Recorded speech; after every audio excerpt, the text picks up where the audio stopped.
It's another glorious day back out here at the Big Lake, and today it's all about lipless cranks in the pre-spawn, including my super secret retrieve that's absolute money. You don't want to miss that.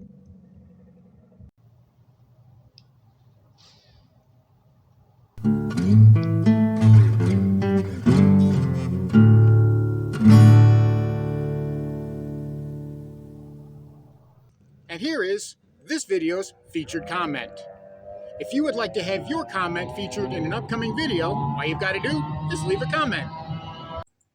Welcome back to Lowbrow Fishing. And today, well, I'm back out here at the Big Lake, as you can see. And this place is jumping with activity, with good reason. It's a gorgeous day. It's in the mid-70s. That water temperature is on the rise, and we are in full swing for the pre-spawn.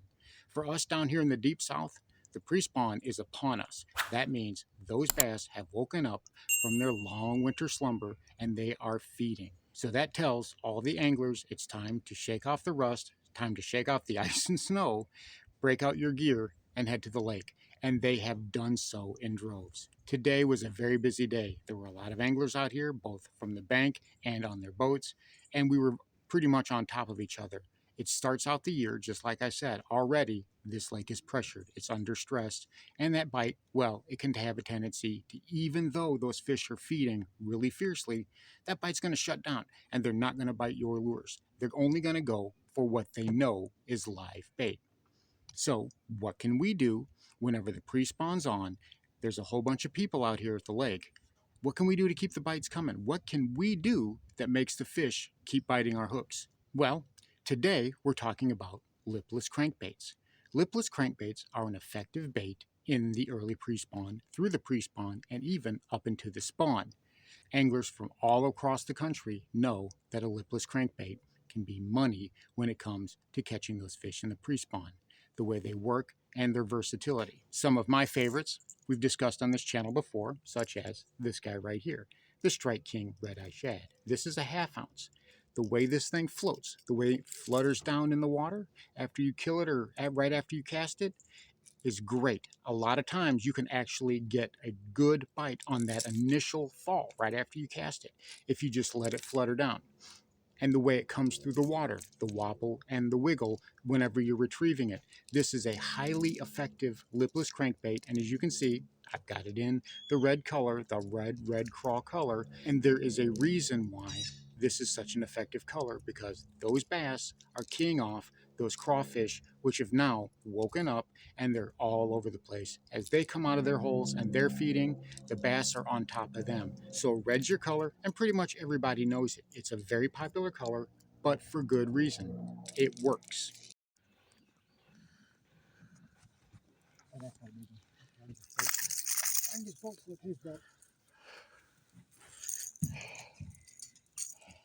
Nice.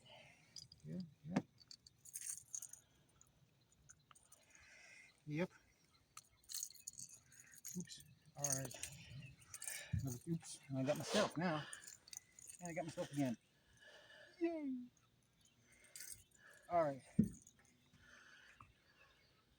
Got the 2-pounder. 1.5, probably about 1.5. Now, another lipless crankbait that I like to use, and this one's especially appealing for those of you on a budget, and that's the old Cotton Cordell Super Spot.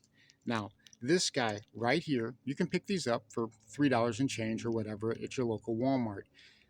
They are great. These things have been around since before I was a kid, and there's a reason for that.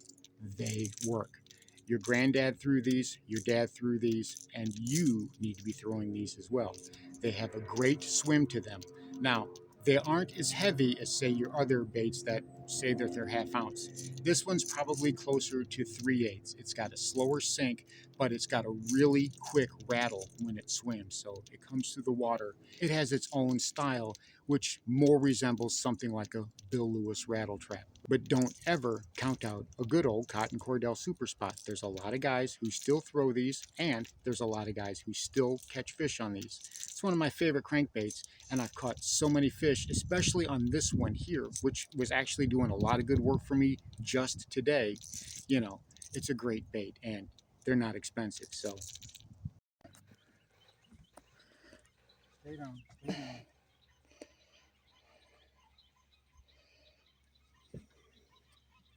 see what we got here. Oh, yeah.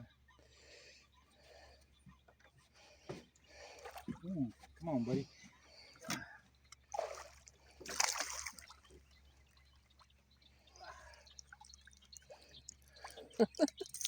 You ain't going nowhere.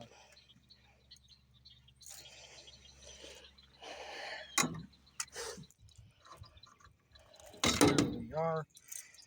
All right. Now, this guy here, this is a Guggen clutch, and you can see it's got the craw pattern, but it's a very light color. This goes along with what we said before about subtle differences making those big changes. Everybody's throwing red on a lipless crank, on a square bill, or whatever. This changes that up just a little bit. It's something different that the fish aren't seeing as much. It's still in that craw pattern, so it will still be along the same lines, but we can fish this differently, and it's just a little bit different color. And that sometimes can make all the difference between not getting any bites and hitting your limit in a half an hour. Now, what am I throwing this on? Well, this is a bait cast, obviously. It's got a 6.4 to 1 gear ratio, and I've got it spooled up with 12-pound 100% fluorocarbon.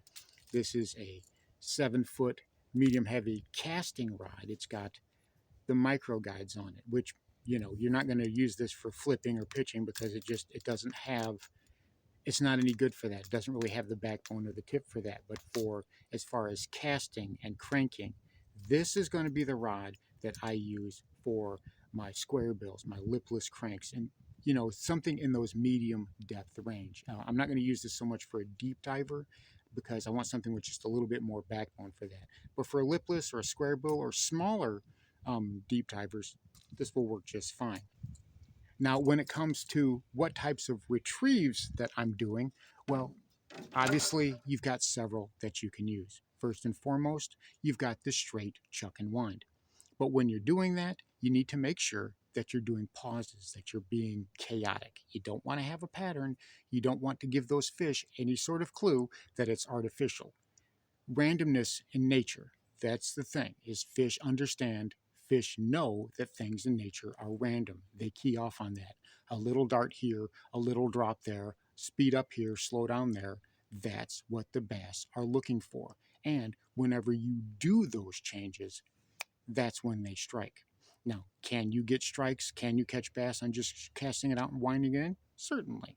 But for the most part, you will greatly increase your hookups and your bites whenever you vary things. Now, to that end, another retrieve that we want to do is the sweep to the side and reel in the slack. Now, this is a very versatile type of retrieve because, well, you can change it up. You can go with big sweeps and then wind it down, or you can go with little sweeps and then wind it down.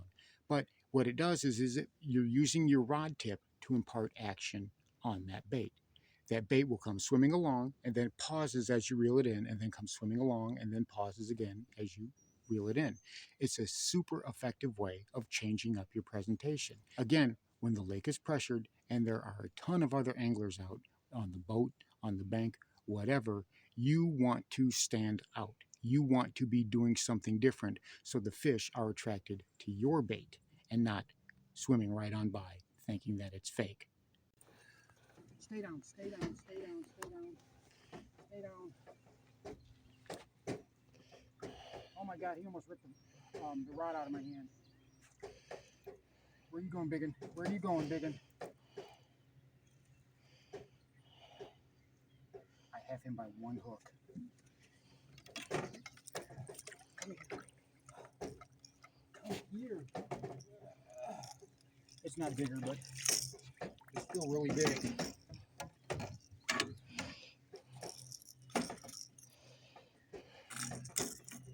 This is another 3-pound bass.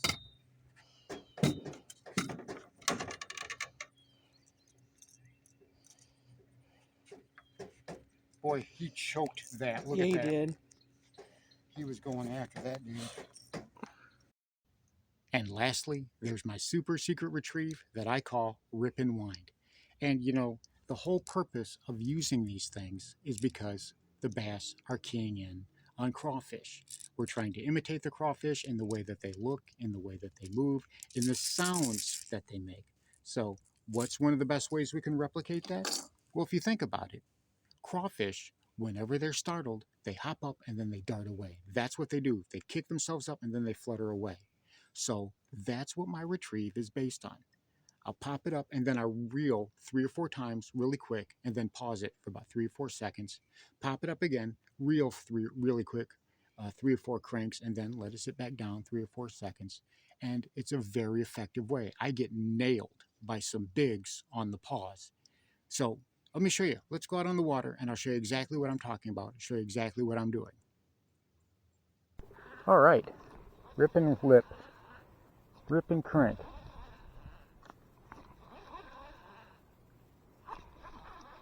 What I'm doing is I'm ripping that bait up off of the bottom, giving about 3 or 4 good cranks, and then I'm letting it come back down to the bottom, and I'm gonna let it sit there for a few seconds. So let it sink, cast it out there, let it sink, and then rip and wind at the same time, and then let it sit back down there. And the idea is to get it to mimic a crawfish that's jumping up and trying to skitter away. You know how they kind of pop up and dart off? That's kind of what I'm doing, and I've got a craw colored lipless crank on there.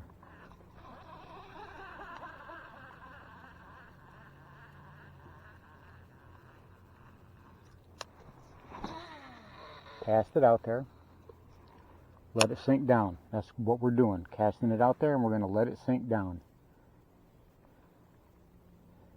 Let it get all the way to the bottom, and then we're going to reel the slack out, and we're going to rip and wind at the same time, and then we're going to let it sit there, and then we're going to rip and wind at the same time, and then we're going to let it sit there.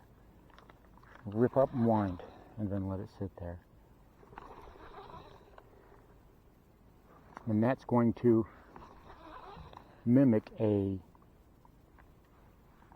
crawfish that's trying to flee. And as you get to, you get to places as the water's warming up or whatever, that's really to where you can really trigger those reaction strikes. And that's what this technique is good at. You just rip and wind. And that's what I'm doing. Rip and wind. And you give about 3 or 4 good cranks to your reel, and then just let it sit. And then let it sit again. Rip and wind. Rip and wind. And that's all you've got to do. That's all there is to it. It's a very effective way, especially with a craw type of lipless.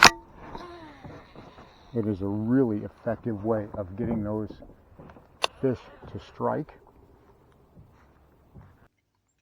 So there you have it. There's some tips and tricks and easy retrieves that you can use right now to help yourself catch more bass this pre-spawn. The key is to be different. Vary your retrieves, vary your baits, vary your process. Always keep those bass guessing. Always keep them surprised. And I guarantee you'll always be getting bites. Thanks for watching Lowbrow Fishing. We'll catch you in the next one.